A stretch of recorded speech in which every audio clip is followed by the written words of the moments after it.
podcast. My main man, Khama, Worthy. How you doing, brother? Good, man. Can't complain. Very good, very good.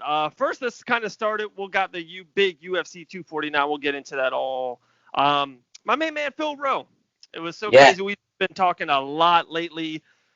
Big things are happening for him really, really soon in the UFC and all. And we talked, and then we got up on Facebook Live, and we're just chatting. He's like, man, one of the realest, like one of my guys, like no one really, like my top 2, 3.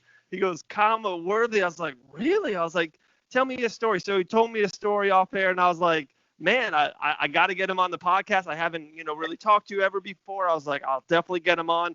So for one, to start there, how did your relationship become with Phil Rowe? And then two, you gotta tell me a good Phil story. He's got millions of them. You know what I mean? Phil Rose cut up. He's just straight cut up. But no, I got to know him from when we were at the Fight Club. I think he was coming up when he was like he was working in West Virginia, I think, and he would always like jump around and go to different gyms and just train at people. And he was always just good spirits. Like he was always just a good dude to be around and stuff. So I always liked him. He had positive energy and stuff. And we kind of just fit off. And he was just always cut up, man. He's always a fun person to have around the gym. Right. Absolutely, man. So what's a good Phil Rowe story? Someone that maybe never heard before. He's gonna hate me for this, but I'm gonna say it. So Phil Rowe, he big time jiu-jitsu guy. He loves jiu-jitsu, and I have this trap that I use. And I catch jiu-jitsu guys that are good at jiu-jitsu. I catch them in bulldog chokes, which is kind of embarrassing. Right. I caught Phil Rowe in it twice. I love that. Yeah, let's grapple now. I'm like, dog. I remember. I'm pretty sure I was a blue belt at the time. I think he was a purple belt, and I caught him in 2 bulldog chokes. And you're like big brother. it was funny though. Oh my goodness. And he's, like you said, he is unreal on the ground. Like one of the best in the UFC on the mat. He's going to show a lot of welterweights this year and next year what it is to be on the mat. So that's extreme right there. I haven't grappled him in a while, so I'm pretty sure he'd give me some real trouble. And he's a weight class above me. He's out there grappling with some world class guy. So I'm pretty sure he's really grown into his frame too. He's always been a big, strong guy, but he looks much bigger and much stronger now. So if I grapple him again, I bulldog choked him, I'd take a picture of him and make it my Instagram picture for like a month or 2. Profile that for sure. But you are right. It's a good call. I've probably known Phil and I've seen him around the circuit. One of his last fight before the Contender, right? Island fights. I was there live doing media stuff. His body has like a total transformation from 2 years ago. Just he's lean and mean. He's cut. He's like one of those granite guys now. It's just he's really transformed his body. He doesn't waste 170 at all. Everything is there. You know what I mean? So try to get to 55. He's fight at 55. He did that, 3 years ago. That was rough. I don't think Phil's ever going back down to 155. Oh my goodness. But okay, man, let's talk about you. I saw, just looked around the history, 33 years young. One thing I really loved about you, man, is me as a father of 4, working, grinding all the time, but I saw your Instagram and like almost every UFC fighter, and no offense to anyone else, but like every UFC fighter, that's their main headline. It's like UFC fighter. Your Instagram profile is father, husband, UFC fighter. You know what I'm saying? So that's the real stuff. I am a UFC fighter, but I'm a father first. I have 4 kids, and my husband. Like that's just how it is. Like, I'm a teacher. Right. I'm a teacher before I'm a UFC fighter. When I'm done being a UFC fighter, I'll still be hopefully teaching martial arts and stuff. So that's, I'm a UFC fighter. That is good. But like everyone always knows, I have a blue check. Everyone knows that. So I can write the other stuff. I love that. You said you had 4 kids. What age groups? What ages are they? We got 4 here. Yeah, so at 15, okay. 15 years, 12, 8, and like almost 2. So wow. The 3 oldest ones are like my half kids, are step kids, right. kids. And the youngest one is my biological daughter. So they're all just my kids though. Right. 100, man. That's awesome, brother. That's awesome. Wow. So yeah, I really love that. And then just the grind. I saw how many, turning pro, I think 2012 in that range. You had an amateur fight 2009. Like you've been on this for a minute. Yeah. It doesn't come easy, especially in MMA. There's no like roadmap. There's no like if you're a basketball player, you go to Duke and you Right. go to the NBA, right? There's no guidelines for MMA. So I loved your hustle to get to the show. Everyone knows you took the fight 5 days notice, big underdog, get the win, and now we're ready to keep it going. So I just would love for you to, just tell us through that hustle, that story of you grinding from 2012 and now it's 2020, and you were about to be on UFC 249. You had, I think, 2 matchups, if I'm not right. Not 1, but 2, right? There. I was like, oh shit! I was so mad when that fight got canceled. No, I mean, like, again, that's just part of the journey for me. Like that's just how it is. Like, it's part of fighting. Fighting is a roller coaster itself. Fights themselves are roller coasters. So, like, I mean, like, I tell people all the time, I'm like, you have to just sit back and see the larger picture. Like, you can get frustrated, or you can just enjoy the ride until you die. And like, personally, like, you're going to die eventually. We're all getting to death eventually. So I mean, like, I'd rather enjoy it. Like, that doesn't mean I don't take things seriously and I don't focus and I don't hustle to get to what I want. But once things get out of my control, like, and that's how I take in my fight career. Like, I've always tried to understand and change and control the things I can, and the things I can't control, just let things go. So the more you think about that with fighting, the more it translates into my life, and the easier things get. Like, I'm like a monk and shit. People are like, yo, I'm like, yeah, man, shit's gonna happen. It's gonna happen. like what happens? That's your new fight nickname, Khama, Monk Worthy. You know what? That could ride out. That could ride out. My mom would probably like that one better than the Death Star. She don't like the Death Star. That's funny. Hey, it was just May 4th too, so I know all about that. right. So when on UFC 249 that you were supposed to fight 1 or 2, and of course one of them was Michael Johnson. The picture was up. It was a done deal until all this Corona pandemic happened. Michael Johnson's a great name, great fighter, been around the industry, fought Diaz and Dustin and even Gaethje, who's main event in this card. He's been around. So that was a big step up. Man, well, he beat Tony Ferguson. People forget that. Michael Johnson beat Tony Ferguson. He's his only loss. Wow, really? Like, a lot of people don't know that. That was right? 8 years ago. It was the anniversary was today. 8 years ago, Tony Ferguson lost to Michael Johnson. Wow, that's you can't get. So he's fought the best, literally the best in the world. Definitely. So when I saw that fight get announced, I was like, I love that fight. It's a great fight. You and Michael, that's a great fight, and it's a huge step up for you. Is that something that you want? Hopefully, you'll just get re-triggered back up in the summer, you versus Michael, or is it just moving on? I mean, I know they lined him up to fight somebody else. He has another opponent lined up, I think, for the 12th. So like what happened, like I never got re-offered him after the fights after the fights got canceled. I did get offered a fight. It was 3 weeks out from the fight. I got offered a fight on the 12th. But my problem was, like, I had planned so much stuff to happen after my last fight, and like I was supposed to be moving my gym.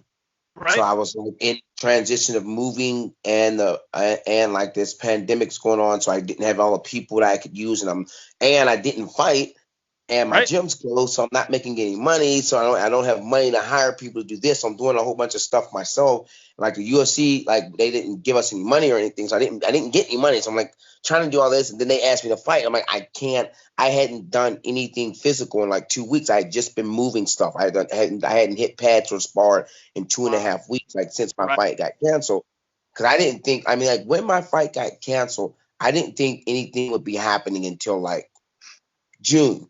Right. So I was like, okay, I need to like take care of the home front. Like, okay, I have a family. Like, again, my gym is closed, so I'm not making income from that, and that's how I make my income with that. So I was like, okay, I'm going to transfer my gym over, see if I can like get some private, start doing like Zoom classes with certain students, stuff like that. Right. That was my biggest agenda. And then they hit me up like, oh, you're going to fight in 3 weeks. I'm like, I can't, dude. I'm like, first, I'm like, I'm not in shape. I'll take short notice fights as long as I've been training, as in like normally I spar 3 times a week. That's almost every week. I spar 3 times a week. 1 boxing, 1 MMA, 1 kickboxing. I'll do that, and I'll grapple at least 1 or 2 times or 3 times a week, guaranteed. And I do a hard wrestling class. That's usually I usually do that like continually. either I have a fight coming up or not. Not as intense unless if I have a fight, it's a little bit more specific towards me. But Right. I hadn't done that in like 3 weeks, and like so that means like I wasn't really that much heavier in weight, but my conditioning and stuff, I'm like, nah, I'm like it wasn't the right move, and my manager understood it and stuff. And then they sit there making shows in June. I was like, okay, just put me on a show and put me on a card in June. I'm like, I'm officially moved back into my gym. I'm back to training, so I'm like, I'll be ready. Like, just hit me up. So like, I just got to stay ready. So I'm trying to eat. I'm like, shit. It's a really good topic that you kind of brought up there about two fighters I saw right away, Stipe Miocic and Michael Chiesa. They're like, guys, I'm not fighting during this pandemic. It's not normal. I'm not with my gym. I'm my regular training partners, and just home life is different. And then there's some fighters that are picking up fights a week of or a couple of days out and all that. So how, and there's no right answer, right? You know what I mean? There's no every fighter's different, and there's a reason to fight or not to fight. Right. But you see both sides, and I would love, because there's a lot of people that don't get that, you know what I mean? Like if they're not in the industry or they're not in the business or not a fighter themselves, they're like, they would, just regular folk would be like, man, take the fight. You're a fighter.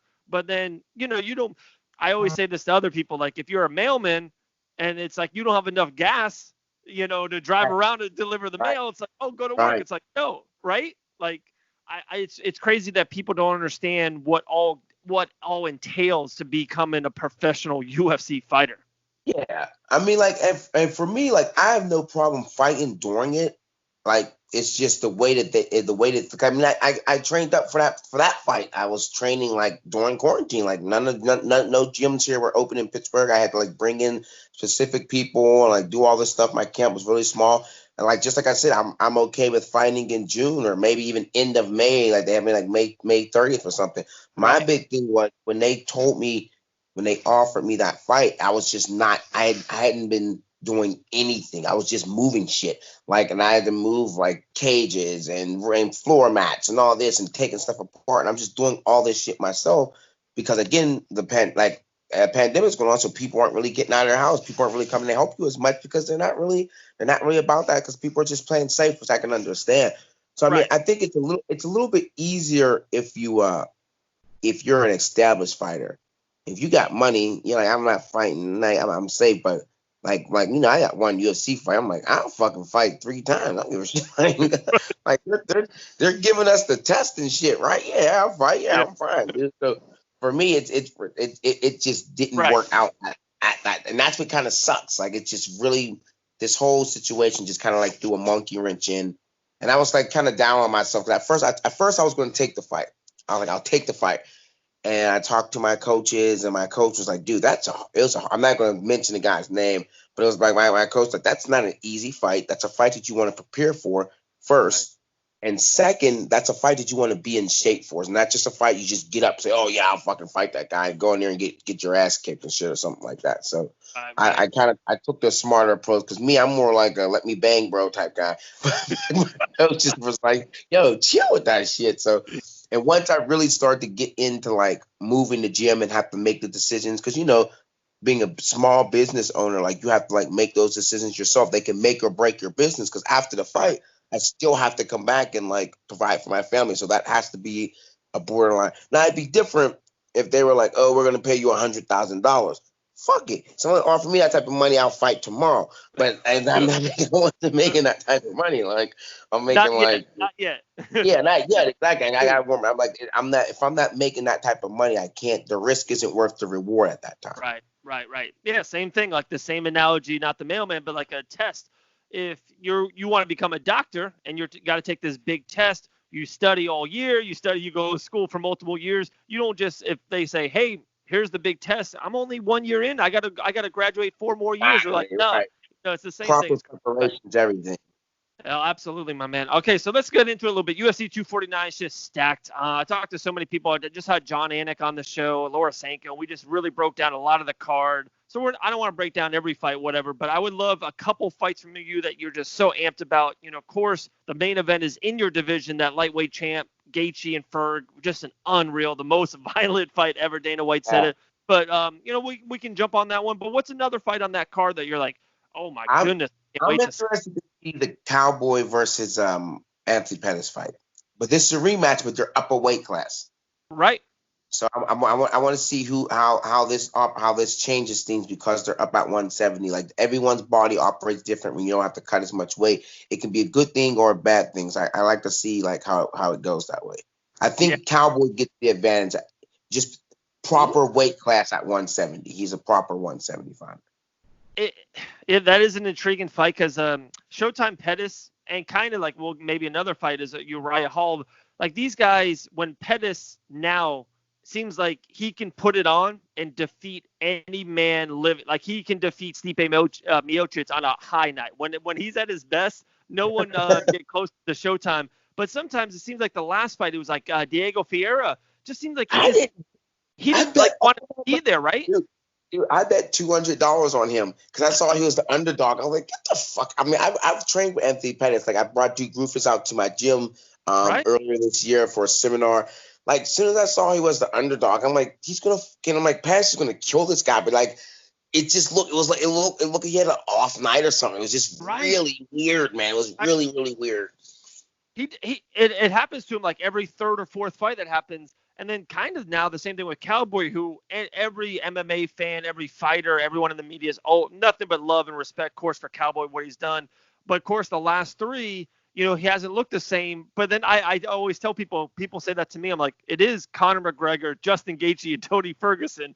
That's murderer's row. You know what I mean? Like, with Cowboy, I just think he just doesn't care, and that can be a problem. I think when you just don't care, you can fight some guys when you just fuck it, I'll fight them. But like he fought all three of those guys within like a 9-month spread or some shit. I'm like, what about your body, dude? Like the way like the Gaethje fight ended and the Tony Ferguson fight, like Jesus, like he needs to like, but he's like, fuck it, I'll fight. What is it? What did he say in this interview the other day? I'm gonna tell Dana White I want to fight 3 times in a fucking week. I know. He's going to stay in Jacksonville, Florida. He said he's going to buy a trailer, and if anyone misses weight or gets the disease right at 155, 170, he says he's cutting weight, added weight. He said he fight at middleweight for the first time. Cowboy.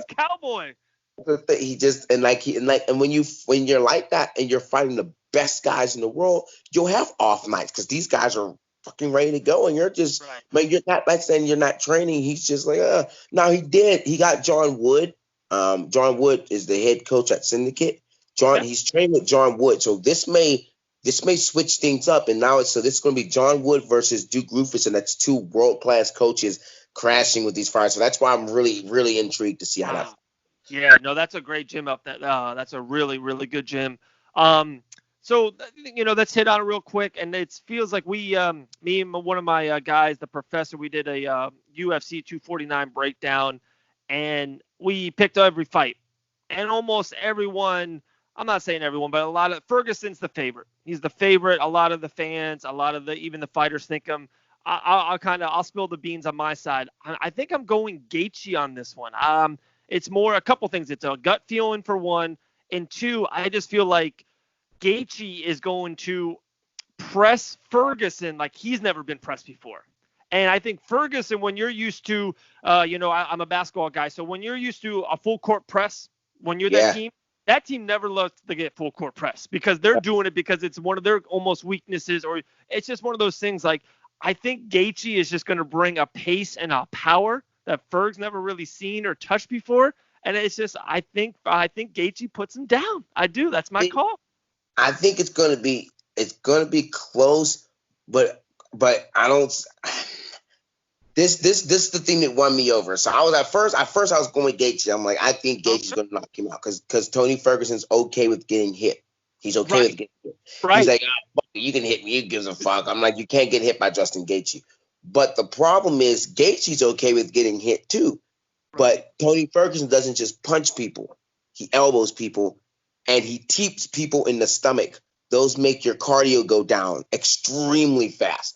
And Tony Ferguson's fight IQ is extremely high. Like Gaethje has a high fight IQ too. It's his pressure. Tony Ferguson's fight IQ, the stuff that he can do it's crazy. Like just the stuff that he can do.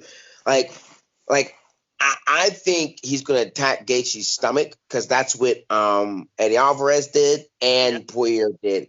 and they both attack his stomach. And if he starts throwing those teeps to his stomach and he starts hollowing out, he's going to elbow him. And once you get cut, they'll have to stop the fight, whether you're unconscious or not. If you have a big gash on your face, they'll have to react. Fight's over. So, and I think it's going to be Tony Ferguson by like Edward Scissorhands slash. It's just be blood everywhere. Because Gates not going to go unconscious. He's not going to go down. He's just going to be looking like he's going to look like a cat went to a pillow or something. It's going to be bad. I've done this podcast. I think this is around like episode 223. And what I'm like, I think decent or what I'm known for is like analogies. And I always bring up sport analogies to make up something or to make an example, right? That's got to be the best analogy so far on this damn podcast. Edward Scissorhand face. I need to. I'm gonna make sure I show this to my teammates and my students because I use analogies all the time. That was a dumb analogy. I'm like, no, analogies are good, and thank you. I know, man. I love that stuff. Like, people don't get. I'm like, I like to go far end. Like, I actually had like a relentless thing about your career, and I was gonna bring you and Michael Jordan together. People like might not understand it, but I get it, man. You went the Michael Jordan route. You know what I'm saying? Like, I got you on that. I'm an analogy guy. That's top notch. That's top notch right there. We'll cut this and piece this. We'll put this everywhere. I'm telling you. Man, Khama Worthy, man. I'm so pumped. So you're trying to get back in there in June. That's kind of the goal for you. Okay. Yeah, I'm talking shit on Instagram now. I'm like, yo, y'all hiring for them June cars? Like, I'm ready to go. Same thing. I talked to a couple of fighters. One was like Chase Hooper, and he was adamant about one way or another.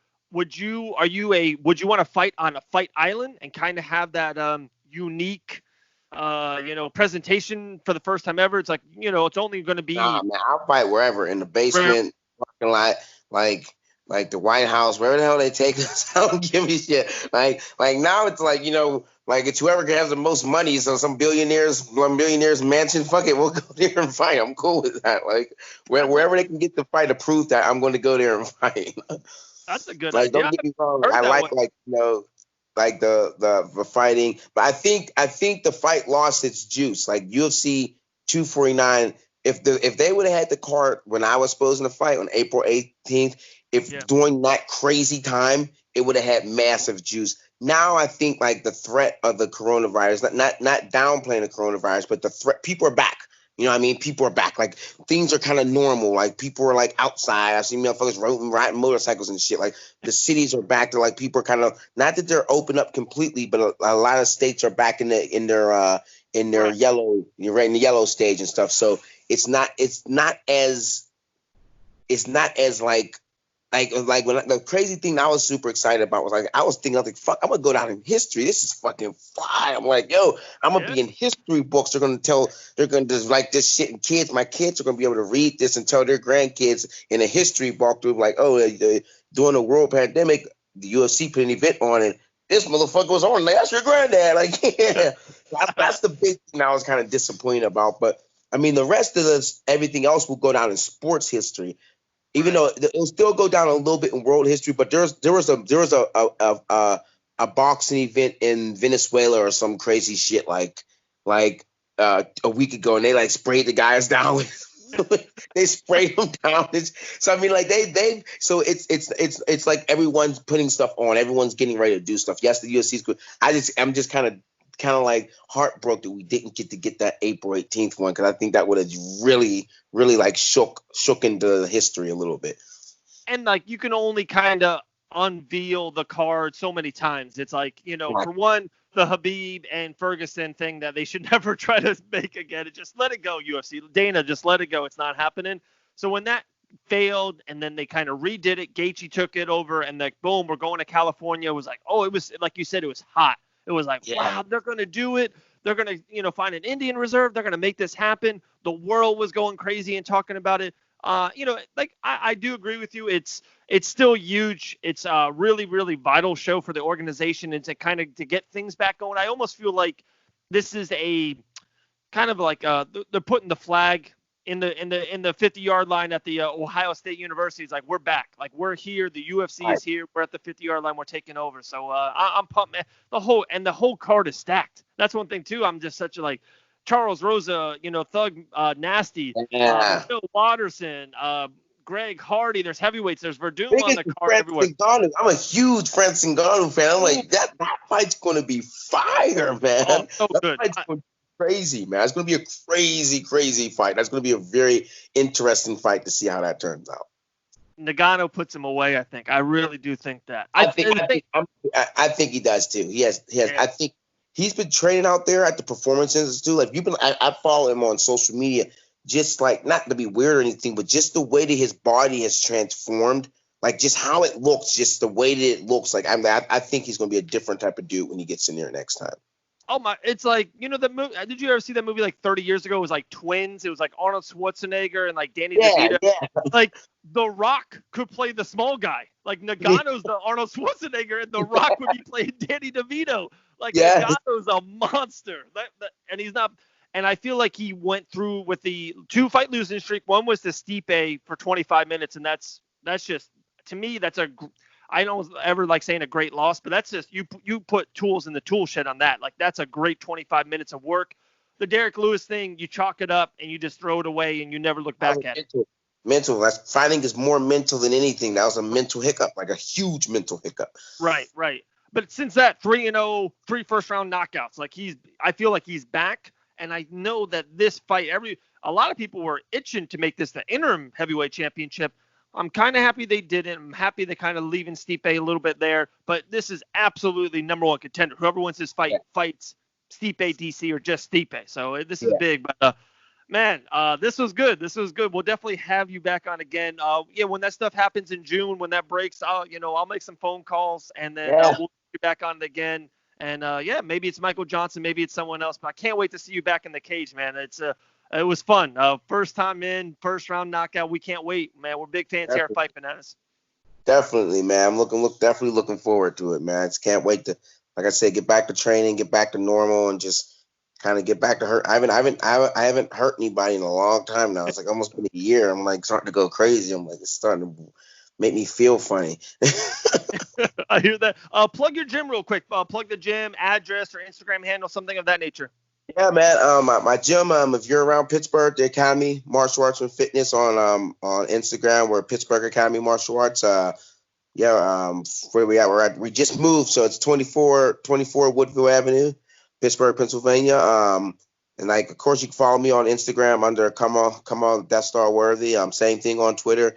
I get it. I get in with my fans. I like fans and stuff. I connect with fans and stuff. I'm actually gonna be doing an Instagram live for the fights this weekend, so I'll be live watching the fights and stuff until I get the main event.